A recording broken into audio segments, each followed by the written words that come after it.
Odisseu, todo mundo conhece, né? O grande herói grego, famoso por aquela jornada inacreditável de volta para casa. Mas e se a imagem que a gente tem dele, de um herói valente, ponto final, não for bem a história completa? Vamos dar uma olhada mais de perto nisso. Pois é, a grande questão é essa. Odisseu é um herói para a gente admirar?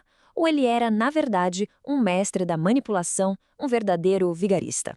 A resposta, como a gente vai ver, é bem mais complexa e muito, mas muito fascinante. Para a gente começar a montar esse quebra-cabeça, a gente precisa olhar para uma única palavra em grego. Uma palavra que, sozinha, praticamente define a essência do Odisseu.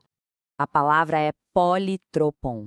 Essa é a primeiríssima descrição dele na Odisseia e ela é genial porque tem vários significados. Significa homem de muitas voltas, o que serve tanto para a jornada dele pelo mar quanto para as reviravoltas na mente dele. Também quer dizer astuto, mostrando a inteligência afiada e, claro, muito viajado pela experiência de mundo que ele acumulou. Basicamente, essa palavra já entrega. A maior arma dele é a linguagem. Só que é aí que a coisa fica interessante.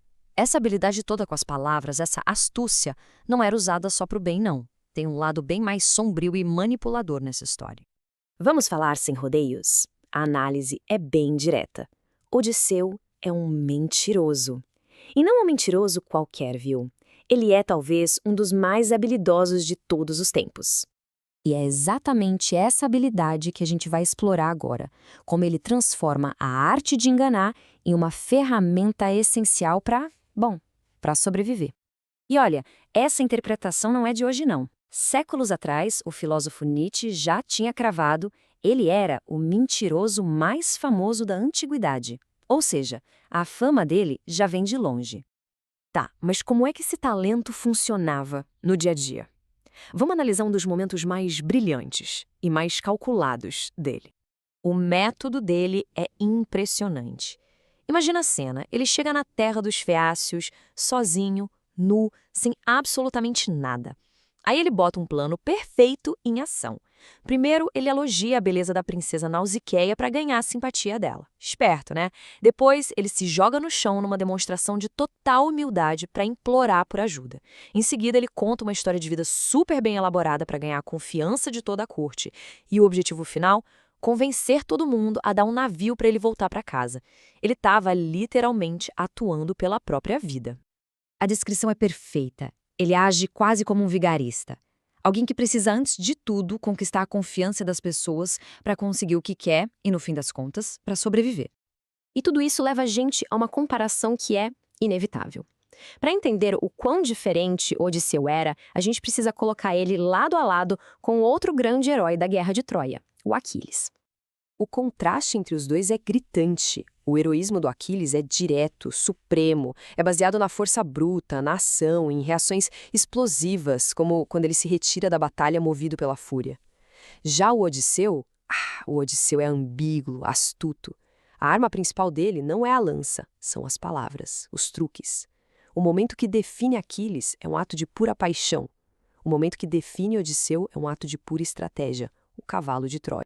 Mas essa jornada de astúcia, de sobrevivência a qualquer custo, ela tem um preço, e um preço bem alto, que nos leva ao tema final e talvez o mais trágico dessa história, a solidão profunda. Parece que a solidão já estava, de certa forma, no sangue dele. O nome do avô, Autólico, significa lobo solitário. Isso é curioso porque vai totalmente contra o ideal da Grécia Antiga, em que a identidade de uma pessoa vinha do grupo, da comunidade. E o irônico é que o Odisseu não começa assim. Ele começa a jornada dele como o líder de um grupo unido.